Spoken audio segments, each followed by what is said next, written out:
When it rains it pours because if not for bad luck Joy would have no luck at all. As most of you know, Joy has had a difficult life. She's only 27 years young, but already has complete kidney failure. As such, she spends much of her time at dialysis and the rest of her time tired and unable to hold a job to take care of herself. She is single, lives alone, and is without the help of others. That is one of the reasons why I created this site to help those like her. This site usually allows her to earn just enough to cover most of her basic needs. With her serious health problems, she probably knows that her time left on this planet is limited. But she has hopes and dreams which she hopes still to accomplish before she checks out. She has always dreamed of having a nice, comfortable house to live in, and a caring boyfriend to share her life with. If you've seen her house, you'd understand why. And all young ladies dream of a knight in shinning armor coming to their rescue. Most recently, she thought she had found just that. She started talking online to an older gentleman from France.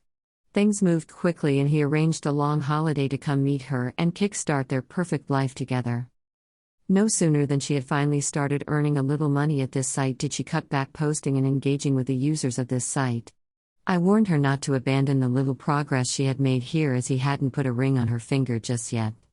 But he did make some strong commitments, one of which was to send her money to demolish her house and get the land prepared for building a new one on the lot. Her house was always in very bad shape. When it rained, it poured inside through the leaky roof. Sleeping at night is very difficult with rain pouring on you. When the wind blew or someone sneezed hard, pieces of the house would fall off. Yes, the house was in a very bad state of disrepair, but at least it was a place to stay. She felt blessed to at least have that. Since her newfound French prince was coming, I suggested that she rent an apartment so they'd have a place to stay for the 5 months he would be there. She immediately did. That was even more important because she had already started demolishing her house. While he obviously sent her money for the demolition, it didn't appear to me that he sent her any money for food because I noticed she was often going without eating until she could earn a little money at this site to buy a meal. Finally, the day came that Prince Frenchie was to arrive in town. He was much older, but she was so excited to finally have a boyfriend that could accept her with all her serious health issues. She got dressed up in her finest attire and drove to the airport to pick him up. Day 1 seemed to go perfect. It was a fairy tale come true. He seemed very impressed with her beauty, and what breathing man wouldn't, as she is a very beautiful young lady. He met all her family and then later he took her out for a nice, romantic dinner. Everything seemed perfect. After their romantic dinner, they went back to the apartment for dessert. While Joy is very inexperienced, and hasn't been with many before, she looked forward to sharing her beautiful, young body with him.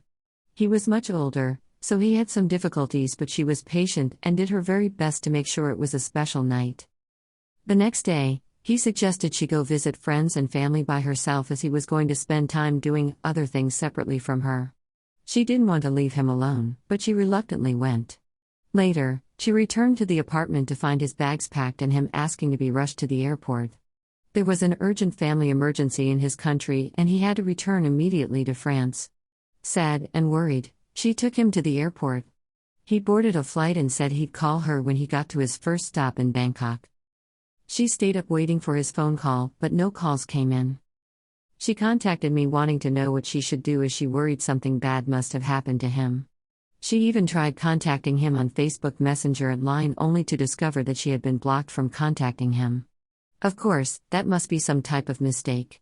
She couldn't understand and was sure he must be in some type of trouble and she worried about him. I had to tell her to wake up from her fairy tale. There was no emergency other than his need to get far away from her. Why? I am not sure. I am sure he'll have another side to all of this which clearly explained things. After a few days with no contact from him, she started to realize that what I was saying must be correct. He had abandoned her. She took that very, very hard as he had promised never to leave her and she was desperate for someone to truly love her regardless of her health issues. After about a week, he finally contacted her. She showed me quite a bit of the conversation. I assumed he had plenty of valid reasons to want to run away from her less than a weekend into his planned 5-month visit. But, from what text she showed me, it all seemed a bit odd. I was kind of on his side before, as surely there must have been something she did or didn't do enough of to make him want to run away so fast. But after reviewing the text she showed me, his explanations seemed odd. I was hoping he'd explain to her what she did so she could learn and improve, but you didn't kiss me with enough passion, and other odd comments confused me.